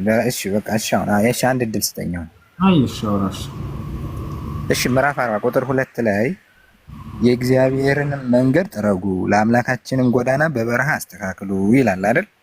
ኢሳይያስ ምዕራፍ 40 ቁጥር 2 እኛ እንግዲህ አሁን አዲስ ኪዳኑ ከብሉይ ኪዳኑ ከአዲስ ኪዳኑ እንዴት አድርጌ እንደተረዳሁት እንዴት አድርጌ እንዳነበብኩት ልነግርህ ነው። ከዛ ደግሞ ዮሐንስ ምዕራፍ 1 ቁጥር 23 ላይ ምን አለ? በኢሳይያስ እንደተጻፈው እኔ የእሱን መንገድ ጠራጊ ነኝ ብሏል አይደል? ዮሐንስ ምን ብለው ሲጠይቁት አንተ ማን ነህ ብለው ሲጠይቁት መንገዱ የማን ነው? የእግዚአብሔር። ይኸው እዚህ ጋር ምን ነው የሚል? የእግዚአብሔርን መንገድ ጥረጉ ነው የሚል። በጣም ጥሩ። ስለዚህ መንገዱ የማን ነው? የእግዚአብሔር ነው አይደል? በጣም ጥሩ። ኢየሱስ ዮሐንስ ደግሞ ዮሐንስ የማንን መንገድ ነው ጠራጊ ነኝ ያለው? የእግዚአብሔርን መንገድ ጠረገ። ለማን? ለኢየሱስ ክርስቶስ ጠረገለት እኮ ነው። ሌላ ነገር እኮ አይደለም። የእግዚአብሔር መንገዱ ኢየሱስ ክርስቶስ የማንን መንገድ ነው የሚያስተምረው? የእግዚአብሔርን መንገድ አይደል? ኢየሱስ ክርስቶስ የሚያስተምረው የማንን መንገድ? የእግዚአብሔር። ስለዚህ ያን መንገድ አስተካከለለት፣ ቀድሞ ስለሱ መሰከረለት ማለት እኮ ነው። በታል አይደለ? ኢየሱስ ስለ ኢየሱስ ክርስቶስ ዮሐንስ ሲመሰክር ነበር አይደለ? መንገድ መጥረግ ሲባል አንተ እንዲህ መንገድ እየሄደ በመጥረጊያ መጥረግ አይደለም። ስለ ኢየሱስ ክርስቶስ አይሁዶች ቁሞ መመስከር ማለት ነው እውነተኛነት። የሚገርም ይሄ ግንዛቤ በቁርአን ይሄ ግንዛቤ በቁርአን ላይ አለ። አንድ ለማረክታቸው በቁርአን ላይ የሚገርምህ ዮሐንስ ቀድሞ ስለ መሲሁ ሲመሰክርለት እንደነበር ይናገርለት ቀድሞ ማለት ነው። እና ስለዚህ እና መንገድ ይጠርግለታል ሲባል ጊዜ ስለ እርሱ ማንነት እየተጠየቀ ይመሰክርለታል።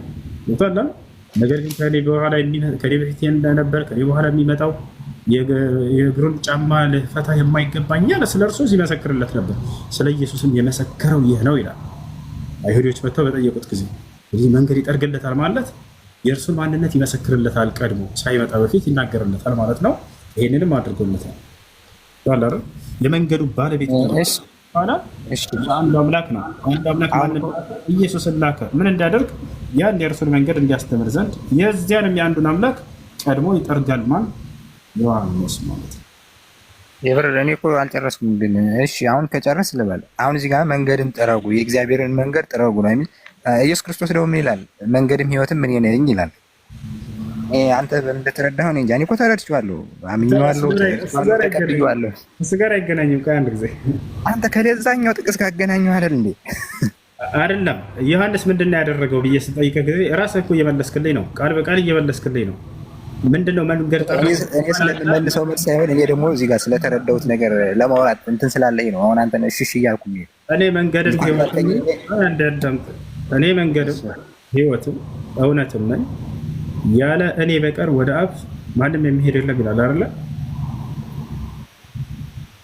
እሺ ቶ በቃ እሺ። አሁን አንተ ያልከኝንም አመንኩ። ኢየሱስ ክርስቶስ የእግዚአብሔር መንገድ ሊጠርግ ነው የመጣ አንተ እንዳልከኝ ልሂድ። እሺ ዮሐንስ አንዳንድ ምን ታደርገዋለህ? ዮሐንስ አንዳንድ ምን ይላል? እሺ ላስረዳህ ስም መረዳት ፈልጋለህ እንዴ?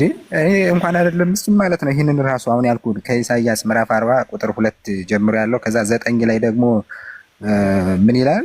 የምስራች ንገሪ አምላክሽ ይመጣል ብሏታል። አምላክ እሺ ያስረዳ እንደ የአይሁዶች አምላካችን ይመጣል ብለው የጭራሽ ያብሉም እያልኩ ነው። አምጣ ስለህ ቀደም ልታመጣ አልቻልክም። አሁን አንተ ለኢየሱስ ክርስቶስ ነው ብለህ የምታስባቸውን የአዲስ ኪዳን ጥቅሶች አምጣቸው። ዮሐንስ 1:1 ለማለት ፈልገህ ነው? እሱን እንየው። እሺ አሁን እኮ ኢየሱስ ክርስቶስ የእግዚአብሔር መንገድ ነው ሊጠርግ ብለኛል። አዎ ሊጠርግ፣ ሊሰብክ፣ የእግዚአብሔርን ፍቃድ ሊፈጽም ዮሐንስ 1:1 እስኪ አንተ አብራራ እስኪ። ክርስቶስ ራሱ እግዚአብሔር እንደሆነ ይናገራል። እሺ ንገረን። እሺ እዛ ጋር ክርስቶስ የሚል ቃል አለ ዮሐንስ 1:1 ላይ? አይ ቃል ማለት ክርስቶስ ነው። እንደዛ ነው የተረዳው እኔ። እንደዛም ስለሚል ኢየሱስ ክርስቶስ አንድ ቦታ ላይ በህይወት ዘመኑን ታው ሲያስተምር እኔ ቃል ነኝ ብሎ ተናግሯል። ያው ቃል ስጋ ሆነ ይላል። ስጋ የለበሰ ደግሞ እሱ ነው። ጥያቄው ክርስቶስ እኔ ቃል ነኝ ብሎ ተናግሯል ወይ ሁሱ? አሁን እንዴት ነው አሁን የሌለ ነገር እንደ እንኳን እንደዛ የሚል አላየውም እያልኩ እኮ ነው። እንደዛ የሚል የለም እያልኩ ነው። ግን ደግሞ ቃል ስጋ ሆኗል። ቃል ስጋ ለብሶ ቃል ስጋ ሆነ። ያ ቃል ደግሞ ስጋ ለብሶ እኮ ቃል ስጋ ሆነ ማለት ምን ማለት ነው እኮ? ዮሐንስ 1:1 ላይ ያለው ያ ቃል ስጋ ለበሰ። ቃሉ ደግሞ ማን ነው? እግዚአብሔር ነው። ኦኬ እሺ፣ ቃል ስጋ ሆነ ሆነ ሲባል ጊዜ የሆነ አካል አለ፣ የሆነ አካል አለ አይደል? ሰለሞን ሆነ ሲባል ጊዜ ያስኮነ አካል አለ አይደል? የሆነ አካል አለ። ያስኮነው ማን ነው? አሁን እኮ ያስኮነ በሆነ ያስኮነ የሆነ በሚለው ደግሞ ስንሄድ እከፋፍልልሃለሁ። አንተ የምትከፍል ነው፣ እኔም እከፍላለሁ። አንተ በመለኮት ስትከፍል፣ እኔ በአካል እከፍላለሁ። አንድ ነገር ሆነ ሲባል ጊዜ ማን ነው ያደረገው? ሁሉ በእርሱ ሆነ ይላል መጀመሪያ ላይ ለምሳሌ አይደለ? በማን ነው የሆነው? ምንስ ነው የሆነው? እግዚአብሔር። በጣም ጥሩ እሺ። ከሆነውም እንኳን አንዳች ያለ እርሱ የሆነ ነገር የለም ይለናል አይደለ? ስለዚህ ሁሉ ነገር የሆነው በእግዚአብሔር ነው አይደለ? አዎ። ከሆነው መካከል አንደኛው ደግሞ ኢየሱስ ክርስቶስ ነው፣ ስጋ ሆኖ የሆነው አይደለ? አዎ። ያንን ስጋ ያስኮነው ማን ነው? አሁን ጥያቄው እግዚአብሔር። እግዚአብሔር ማን እግዚአብሔር ነው አይደል? አብ ነው ወልድ ነው? በአካልን ከፋፍላቸው፣ በአካላቸውን ከፋፍላቸው እንከፋፍላቸው ሳይሆን አንተ ከፋፍለህ ስለምታምን ነው እንጂ የትኛው ነው? ሶስቱም ናቸው ካልከኝ ችግር የለውም። ወይ አንዱ ነው ካልከኝ ደግሞ አንዱን አካል ንገረኝ። የትኛው ነው? ምን ያለ ነው? ስጋ ያስኮነው ኢየሱስ ነው። አይ ያስኮነው እኔ እኮ ያስኮነው ስትል በአካል ከሆነ አብ ልጅ አባት ሆኖ ልጁን ልኳል በአካላቸው። ስለዚህ ከዛ ውጭ ግን በቃ ልግለጽልሽ። የሐዋርያት ሥራ ምዕራፍ 13 ቁጥር 23 ላይ ነው። እሱን ስላስኮነው አካል እኮ ልነግርህ ነው። ጥቅስ ከራስህ መጽሐፍ ከኔ አይደለም። አይ ያለም እንዲገባኝ እዚህኛው ጥቅስ ላይ ሆነ ማለት ነው ወይ እንደ ሌሎች እኔ ወይ ሁስ አይደለም እኔ ሌሎች ማን ያስኮነው? ማን የሆነው? ማን ነው ስጋ የሆነው? እሺ እኔ በልዩ አካሉ ወልድ ከዛ ጀምሮ እኮ ነው በነገራችን ላይ እሺ ሁሉ እኔ በተረዳው ከዛ ጀምሮ እኮ ነው ስለ አካሉ ሶስትነት እኮ የመጣው። በብሉይ ኪዳን እኮ አንድ እግዚአብሔር እንደሚመጣ የተነገረ አንድ አምላክ እንደሚመጣ። ወደ ሌላ ቦታ ሲሄድ አትሄድ ትላለህ አንተ። ስትፈልግ የሌለ ብሉይ ኪዳን ላይ ትሄዳለህ። አሁን ስጋ አምላክ በዛ የተነገረው አምላክ ነው እዚህ የመጣ። ዓለም ስጋ ሆነ ሲባል ጊዜ ስጋ የሆነው ማን ነው ነው ያልኩህ። እሺ ወልድ በልዩ አካሉ ስጋ ለብሷል። ወልድ በጣም ጥሩ። ማን ነው ያን ስጋ የሰጠው? ስጋውን ያደረገለት ማለት ነው ራሱም ይሆናል ሰይጣን መለኮት አንድ ሲሆን ድረስ ራሱ እግዚአብሔር ነው። እግዚአብሔር ማለት ደግሞ አብ ወልድ መንፈስ ቅዱስ ነው። አብ ወልድ መንፈስ ቅዱስ ማለት የሚለውን አሳየኝ እንደተለኝ እንጂ ይገባል። ለበደው እንደዛ ትለኛለህ እኮ ያን ነው እያልኩ ያለሁት። እግዚአብሔር አብ ወልድ መንፈስ ቅዱስ ነው የሚለው እንደዛ የሚል አሳየኝ ነው። አመንኩ በቃ አመንኩ። እንደዛ በቃ የለም አመንኩ አልተጻፈም ግን አመንኩ። ኧረ ተው ተው ወደ ቆም እንደዛ አይደለም አልተጻፈም። አመንኩ አልኩ ሆስፒታል አይደለም ነብዩ አብዲ እንዴ የለም ከእንጂ እያወሳሰብክ ነው። ለምንድን ነው የምታወሳሰብ? የሌለ ነገር አምናለሁኝ እያለ አይሆንም። ነብዩ አብዲ የሌለ ነገር አላልኩም ሙሱ ሁስ እኮ አንተ አሁን እያወራህ ያለው ምንድን ነው? አንዳንድ ያስገባኝ አሁን ወንድማችን እያወራ ያለው ነገር ነብይ እንደዚህ ነው እንዴ? የጌታ ጸጋና ሰላም ይብዛላችሁ ተብሎ እኮ ነው የሚጀምረው። ችግር የለውም የጌታ ጸጋና እኔ እኮ አሰላሙ አለይኩም ብዬ ቢጀምርልህ አንተ ወአለይኩም ሰላም ስለማትል እኮ ነው። ቆይ አዳምጥ አንድ ጊዜ እሺ። ስለዚህ አንተ አሁን ነብዩ አብዲ ይላል። አብዲ ሙስሊም ነበር ከዚህ በፊት? ኦፍ ኮርስ። አርካኑ ሶላት ስንት ናቸው? ነብዩ አብዲ ርዕሳት ቀይሩ በማርያም እኔ በደንብ እንዲገባኝ እንድረዳ ስለምፈልግ። ሰለሞን አንዴ እባክህ ሰው እያወራ ከሆነ አክብር እሺ። ነብይ ገብቷል ከላይ ነብይ ማክበር አለብን ደግሞ እሺ። ነብዩ አብዲ አርካኑ ሶላት ስንት ናቸው? 5 ናቸው። እኔ እሱን ለአንተ ልንገር እንዴ? አይደለም ተሳስተዋል። ነብዩ ነው ተሳስተዋል። አርካኑ ሶላት 5 አይደለም። እሺ እሺ 6 ናቸው። እሺ ኧረ አይደለም በፍጹም። ምን ልትል ፈልገህ? ለምን ታሰስት እያወቅህ ልታጣምን ካልፈለክ በስተቀር ነው አይደለም። ሙስሊም ነኝ ያልከው ታዲያ ያው አንድ ሙስሊም ቢጠየቅ የሚመልሳትን ጥያቄ ነው የጠየቀው። አላወቅኸውም ግን ለምን ታደርገዋለህ? ኢማን 6 ነው፣ እስልምና ደንቡ 5 ነው። ምን ልትል ነው? ጠቅላላው 11 ነው። ሶላት ነው ያልኩህ። አላወቅኸውም። አይሃር ወይ ቂሙ ሰላቲ ወይ ቂሙ ሰላት ነው። እሺ ሌላ ዘካት وشوم رمضان وحج البيت أقول لكم نواقض الحصول سنت ናቸው? نواقض الحصول አይሰማኝም። አማርኛ ይከብዳል። እኔ አማርኛ በደንብ አንቺ እሺ በቃ نواقض الحصول ስንት ናቸው? ምርጫ ሰጣለሁ ካላውቁ ችግር የለውም። ምናልባት ቆየህ እንደ ከቀራህ ነብዩ አብዲ ምን ልትል ፈልገህ ነው? አልገባኝም። نواقض الحصول የሚባሉትን አታውቃቸውም? ይሄንማ ተማወቅ አለብህ። ለምሳሌ ንገረኝ። ችግር የለም አውቃለሁ። ምን ልትል ፈልገህ ነው? እሺ ሶላት አልጀናዛ ስንት ረክዓ አለው ነው ጥያቄው። በአማርኛ አስተርጎም። እሺ ሶላት አልጀናዛ ስንት ስጁድ አለው? ጀናዛ ደግሞ እንትን አለው እንደ ረክዓ አለው እንደ እንዴት ነው አሰጋገዱሽ? ንገረኝ በቃ። ቆመ መስገድ ነው በቃ። እሱ ቆመ መስገድ ነው። ስንት ተክቢር አለው? ስንት ተክቢር አለው? አራቱ እንጀት ዝም ብለህ ነው እንደ ሰው ይስበብለ ዝም ብለህ የጌታ ሰው ኧረ በእናትህ ውስጥ አሁን ሰው ይስበብለ የሌለውን ነገር ብትናገር ስለማይሆንልህ ወደ ዋና ርዕስ እንግባ። ርዕስ ቀየራችሁ። ኧረ በእናትህ ተው እንጂ ጀናዛ ላይ ምን ስግደት አለ ብለህ የምታምነው? ቆመ በቃ እንትን እኮ ነው። ቆመ በቃ ፋቲሃ ማድረግ ብቻ እኮ ነው። አይደለም ተሳስተሃል። የፋቲሃ ብቻ አይደለም ምንም በቃ አንተ በቃ የተኛውም ነገር ብትል እኮ ፋቲሃ ነው። የተኛውም በሰውዬ መናገር ነው። ሰውዬውን መፍታት እኮ ነው። በቃ ሌላ ምን አለው? ይቻላል በቃ እሺ። የጌታ ሰው አለ። ሰውዬን መፍታት እኮ ነው። በቃ ካለበት ነገር በአረብኛ እየቀረ መፍታት እኮ ሌላ አዲስ ነገር አለ። አዳምጥሽ ወላሂ ምንም አልመለስኩም። በቃ ዝም ብዬ ልተውህና እንማማርሽ በቃ። እሺ በቃ ተው። አሁን እኔ አንድ ነገር ልጠይቅህ። አንድ ነገር ልጠይቅህ። ጥያቄውን አትመልስም? አይ ተው እሱ በቃ እሱ እኔ ምንም ቢሆን እንትን ስለማያደርግልኝ ሱረተል ማነው ስለ ሬሳው በአማርኛ ነበር። ሬሳ ስለ ሬሳ ሲሰገድ ሰውዬን መፍታት ነው። በቃ ስለ ሰውዬ ማውራት ነው እንጂ ሌላ ምንም ብትል የሚጠቅመው ነገር የለውምና ወደ ዋና እንምጣ። አሁን ወንድማችን ባለው ነገር ላይ ስለ ኢየሱስ ነው። እሱ ትክክለኛ ነገር ነው ሲናገር ነበረው። ቃል ስጋ ሆነ ብሎ ይናገር ነበር። እሺ ማን ነው ቃል ስጋ ሆነ ብሎ ሲናገር ማን ነው አደረገው? ቃሉን ማን ነው ስጋ አደረገው ብሎ ስትናገር ነበርኩ። ቦታው ላይ ግን የምናገረው ሆነ የሚል ቃል ነው አለው። እሺ እሱን ሲፈታልን ምን ይላል? ስጋንም አደረክልኝ እያለ ኢየሱስ ይናገራል። ስጋንም መጽሐፍ ቅዱስ ምን ይላል? ስጋንም አደረክልኝ እያለ ይናገራል። ገብቶሃል? ስጋንም አደረክልኝ የሚለው ማን ነው? ኢየሱስ ነው።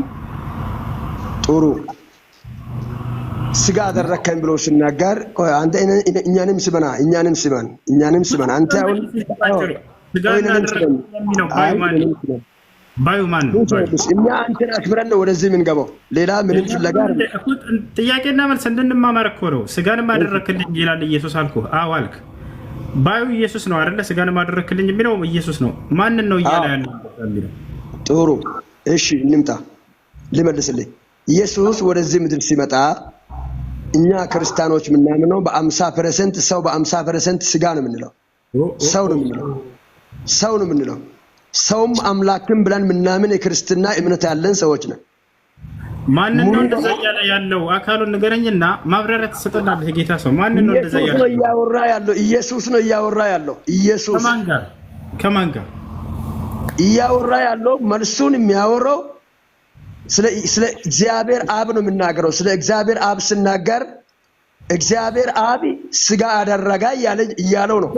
ጥሩ። ስለዚህ የኢየሱስን ስጋ የፈጠረው እግዚአብሔር አብ ነው ማለት ነው አይደለ? ኖ አይደለም። ስመኝ። ወደ ምድር ሲመጣማ ስጋ ለብሶ ሲመጣ ከምድር አገኘው ስጋ አለ። ከሰማይ ሲመጣ የመጣው ኢየሱስ በሰማይ ሲኖር አምላክ በሚለው በአብ ውስጥ ነበረው። የአብ ከስላሴ አካሎች አንድ ነበረው። በአብ ውስጥ ነበረው ነው። ወደ ምድር ሲመጣ ስጋ አግኝቷል። ስመኝ። ኧረ ስመኝ። እኛንም ስመን አንተ እኛንም ስመን አዳምጥ እንጂ እንዴ! ኧረ እኛንም ስመኝ። ስላስረዳ ብዙ ሰው እየሰማ ነው። ላስረዳ። ኧረ በቃ ካልተመቻ መውጣት እኮ ነው። ምንም ላስረዳ እየመለስኩልህ ነው። እኔም እየመለስኩልህ ነው። ልመልስልህ ጊዜ ስጠኝ። ማንን ነው እንደዛ ያለው? አንዴ አብን ነው አይደለ? ስለዚህ እኔም እኮ እየነገርኩህ ልመልስልህ። አንተ ማነጻጸር እኮ ነው እያወራልህ። ማነጻጸር ከሆነ ልመልስልህ።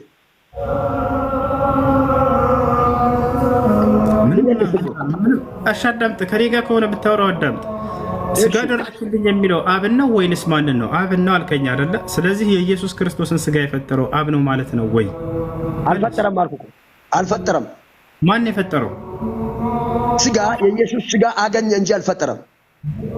አደረክልኝ የሚለው አደረክልኝ ማለት ነው። አደረክልኝ የሚለው አገኘ የሚለውን ቃል ነው የምትረጉመው። አገኘው ስጋ አገኘው። ከማን? ከስጋ አገኘው። ማርያም ውስጥ ሲቀመጥ ስጋዋን ወስዷል። በጣም ጥሩ።